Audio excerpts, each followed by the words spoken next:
Okay, so the first type of financing that we'll be discussing is equity financing. 90% of first-time founders know only about equity finance and they think that it is the only kind of fundraise which takes place into the investment ecosystem. It is not so. It is just one of the financing types. So let's discuss more about equity financing.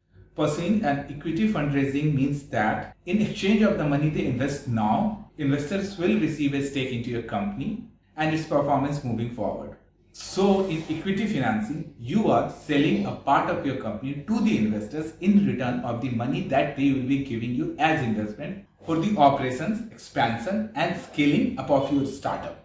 It is one of the most sought after forms of capital for entrepreneurs. In part because it is an attractive option, no repayment schedule, high powered investor partners, and in part because it's the form of capital that requires the most seeking. Now let's see how it works. An estimation of what your company is worth at that point of time. Based on the valuation and the amount of money that the investors gives you, they will own a percentage of stocks in your company, for which they will receive proportional compensation once your company sells or goes public. To take an example, the founder of the company ABC have decided to expand their business nationally and they are looking for 5 crore in equity investment at a valuation of 20 crore. Say a venture capitalist firm XYZ invests 2.5 crore, earning 12.5% equity in company ABC. The second question one should ask, when to do it. There are several situations in which an equity fundraise makes the most sense or is the only real viable option for this startup. If you talk about such situations, it will be when you need a long runway. If you are unable to get the word runway, check into the bonus section. We have startup dictionary. You will find the meaning out there into the startup dictionary. Not every business starts generating income as soon as it launches.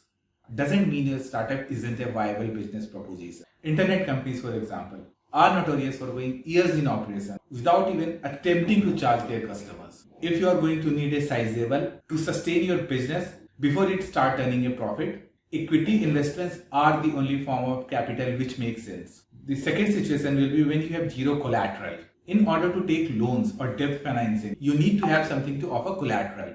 In case things don't work out the way you have planned, if you don't have anything of value to give loan providers that security, your only real option for funding is to find equity investors who are willing to take chance on your idea with nothing to sell if the business goes south.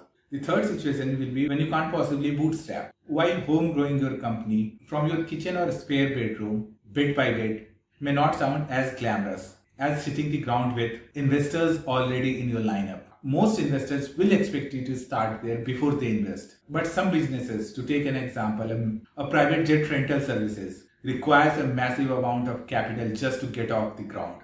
In those cases, you are not left with any choices and you have to go to the equity investor. The fourth situation will be when you are positioned for astronomical growth. Equity capital tends to follow businesses and industries that have potential of massive growth and exponential paydays.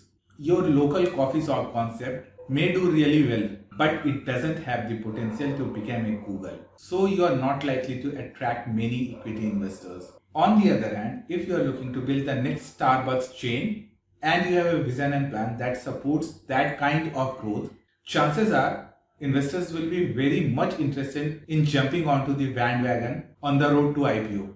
There are some things which you need to keep into your mind when you are going to equity financing. The first is equity narrows your options. Choosing the equity route significantly narrows the options when it comes to the future of your company. Equity investors are only interested in one thing, that is liquidity. That means they won't be satisfied with a dividend, a cut of profit each year. Once you have accepted their money, their interest lies in the end game. That is either M&A, that is merger and acquisition, or the IPO. Before they invest in the first place, they are going to look for assurances that your idea can sell and sell big. So before you pursue the equity fundraising route, you should be sure that that is your vision as well. The second is equity investors accept big rewards for big risks. If every entrepreneur could walk into a bank and get a loan to finance their idea, many probably would, but it is not so.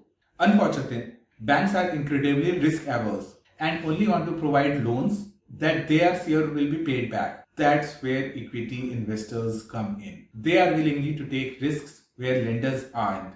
But there are always two sides to that. An equity investor isn't looking for a simple interest payment on the money they have given you. They are exchanging more risk for more reward, a lot more.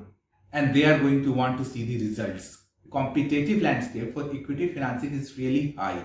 There are far more people looking for equity investors than there are checks being written. Most equity investors will see hundreds if not thousands of deals in a given year before they fund even one. Getting an equity investor is almost like getting a perfect score on your CAT or IIT-Z. You have to be into the top percentile of the most prepared and motivated entrepreneurs in order to be one of the few who walks away with the check in their hand. Raising equity capital takes time, no matter how prepared you are. Minimum of minimum, it will take anything between 3 months to 6 months time to find the right equity investor for your startup. So if you are in a business and the runway is really small, so if you and your business are in time crunch, is under a clock, equity fundraising may not be the best way to go. And the last, giving up equity is always a one-way street. Once you give up equity, you are not likely to ever get it back. It is very rare for an entrepreneur to buy back the equity they have given away early in the creation of their company. And once you have sold a certain purchase, let's say 45%, that 45% of your business that you can't sell again to raise money at a later stage. Once you have sold the equity to the investor, that investor is going to be part of your world, whether you like it or not. So as tempting as it may be to shake hand with anyone ready to write you a check, it is important to look for investors you are comfortable with,